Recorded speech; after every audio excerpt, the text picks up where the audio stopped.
Bonsoir à tous et bienvenue dans cette édition avancée d'un peu plus d'une heure en raison de la diffusion du match Mali-Côte d'Ivoire à 18h, match comptant pour les quarts finales de la CAN 2023. Tout de suite, les titres de cette édition. Sécurité hydrique, un défi de taille qui passe par une exploitation responsable de l'eau. Plusieurs communes adoptent désormais des usages rationnels de cette ressource fragile. Un modèle d'efficacité hydrique dont fait montre la région Rabat, Salé, Kénitra.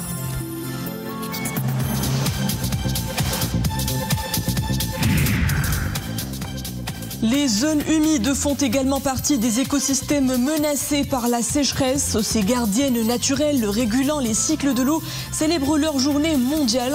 Durant tout le mois de février, des actions de terrain sont organisées pour sensibiliser à la préservation des zones humides à travers le monde. Cannes 2023, la course vers le sacre continental touche à sa fin. 2 équipes ont déjà composté leur billet aux demi-finales. La République démocratique du Congo et le Nigeria. Les 2 nations affronteront en demi-finale les vainqueurs du quart entre Cap-Vert, Afrique du Sud et Mali, Côte d'Ivoire, prévu ce soir.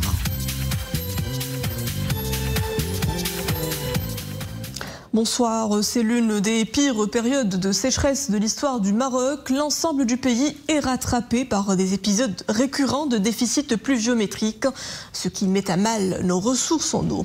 Comment renverser la vapeur? Une gestion rationalisée du précieux liquide s'impose. Exemple à Rabat, dans ce reportage de Samiras Ban Amina Mori sur un récit d'Oumay Marmli. Préserver le peu de ressources hydriques qui nous restent, voilà le mot d'ordre de la période. À Rabat Salé Kénitra, les mesures ne se font pas attendre. La région passe à la vitesse supérieure dans l'application de son plan de rationalisation de l'utilisation de l'eau. Désormais, les hammams de la région fermeront leurs portes du lundi et mercredi, et cela toutes les semaines. Interdiction de l'utilisation de l'eau potable pour laver les voitures ou encore pour l'arrosage des espaces publics. Et au sein des bâtiments publics, interdiction de garnir les lieux de plantes consommant beaucoup d'eau. Les effets du changement climatique ont vraiment mis à mal les sources d'eau de notre pays. Nous devons tous œuvrer ensemble et surtout respecter à la lettre ces consignes si l'on veut échapper au pire et garantir une pérennité de l'utilisation de cette ressource vitale. Voilà donc le signe de cette nouvelle ère, la cohésion. Un respect à la lettre de ces nouveaux gestes est donc vital. C'est l'une des pires périodes de sécheresse de l'histoire du Maroc. Nous sommes conscients de l'importance d'une gestion rationnelle de nos ressources hydriques. Nous devons nous plier à ces nouvelles règles. C'est une forme de solidarité avec nos frères agriculteurs. Ils sont les premiers à pâtir de cette situation. Moins consommer pour mieux produire. Car en 90 jours, seuls 21 mm de pluie ont été relevés. Un timito qui en appelle à la responsabilité citoyenne de tout un chacun. L'un des écosystèmes à pâtir des effets de la sécheresse, les zones humides. Le Maroc en compte une quarantaine pour leur valeur, reconnues pour leur valeur écologique globale. Parmi elles, celle d'Aglmam, Sidi Ali, province de Midelt, un patrimoine naturel et biologique à préserver. Le défi s'impose plus que jamais aujourd'hui à l'occasion de la célébration de la Journée mondiale des zones humides. Reportage signé Ahmed Delfadeli, retour à Oumay Marmli.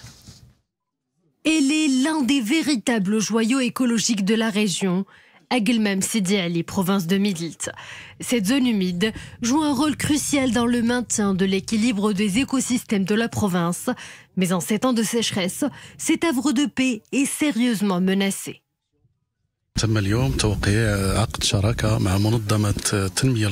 sommes conscients de l'importance des zones humides et de la nécessité de les préserver des effets du changement climatique. Nous avons signé un accord de partenariat avec l'organisme des développements forestiers de Idzer. Il vise à favoriser une gestion partagée des espaces naturels selon un modèle de gestion inclusif et durable.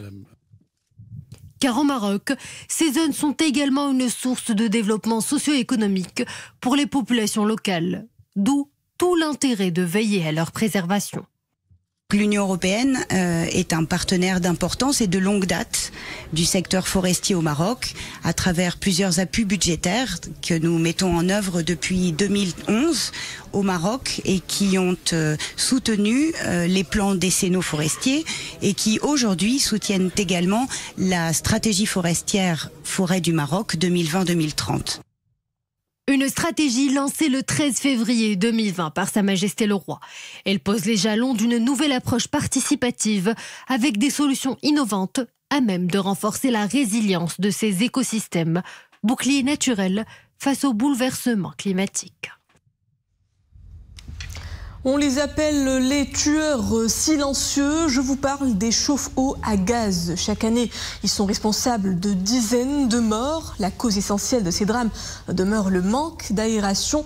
Ces tragédies se produisent souvent en période hivernale où le recours à ces appareils est vital, principalement dans les régions où le mercure atteint de très basses températures. C'est un reportage de Fna Chakr Al-Alaoui, appelé Ali Gnouni et Oumay Marmi.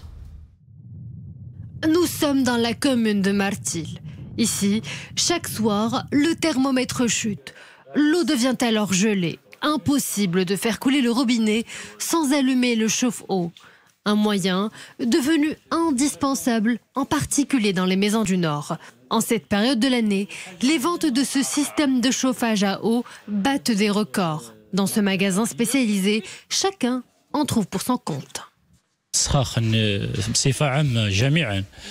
Nous vendons des chauffe-eau pour tous les budgets.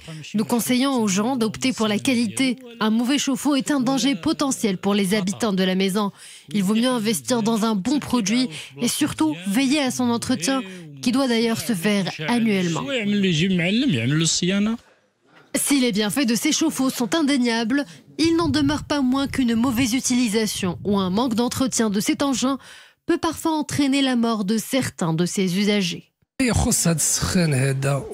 Chaque année, nous recevons des cas critiques, des intoxications au carbone. Il faut être vigilant lors de l'utilisation des chauffe-eau, aérer les lieux où les chauffe-eau sont installés et surtout respecter la distance entre les chauffe-eau à gaz et les bonbonnes de gaz. Annuellement, une moyenne de 15 personnes trouvent la mort sous nos cieux suite à des fuites de gaz de monoxyde de carbone. La vigilance doit donc rester de mise lors de l'utilisation de ce système de chauffage à eau. Le secrétaire général sortant de l'Union générale des travailleurs du Maroc, Naam Miyara, a été réélu hier soir lors du 12e congrès du syndicat. Réagissant à sa réélection lors de ce congrès organisé à Bouzneka, M. Miyara s'est dit honoré par ce renouvellement de confiance investi en lui, assurant qu'il poursuivra ses efforts aux côtés des militants en faveur de la classe ouvrière.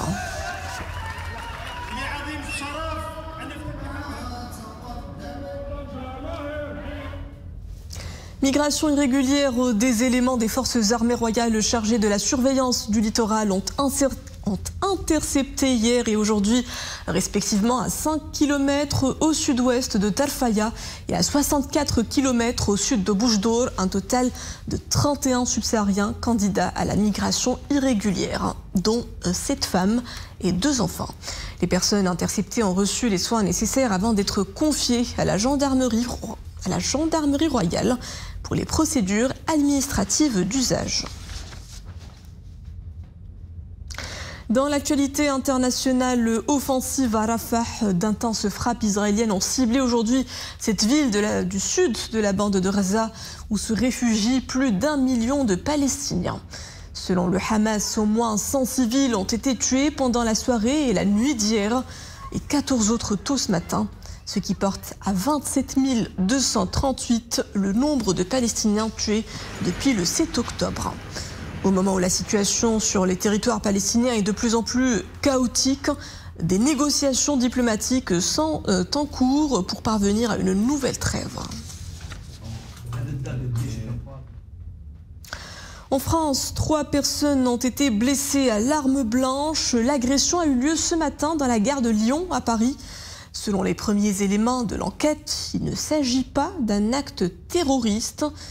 L'auteur de cette attaque de nationalité malienne aurait déclaré souffrir de troubles psychiatriques.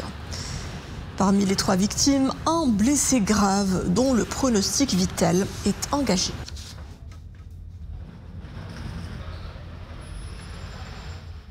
Parlons à présent d'une autre attaque, cette fois-ci en Grèce. Un engin a explosé dans la nuit d'hier en face du bâtiment du ministère du Travail dans le centre d'Athènes, sans faire de victimes. L'explosion a toutefois provoqué des dégâts matériels. L'incident a été précédé d'un appel téléphonique anonyme au quotidien grec Journal des rédacteurs qui a averti avant que l'incident n'ait lieu. Une enquête a été confiée au service antiterroriste selon la police. Retenez à présent cette alerte météo. Des rafales de vent localement fortes avec chasse-poussière sont attendues demain dimanche à Tiznit, Sidi Ifni et Gilmim. Le vent y soufflera entre 70 à 85 km/h.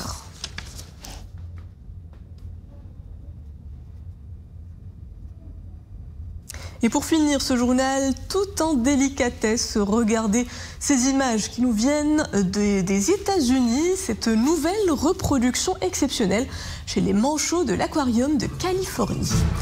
L'espace accueille son premier petit manchot bleu, le premier du genre à voir le jour sur la côte ouest des États-Unis. Le manchot est toujours en train de s'adapter à son nouveau foyer. Il est actuellement pris en charge par une équipe de soins des pingouins de l'aquarium. Et voilà, c'est déjà la fin de cette édition. Retrouvez tout de suite Khalidas Dawn pour l'analyse avant match Mali-Côte d'Ivoire. Très bonne soirée à tous sur Al Oula.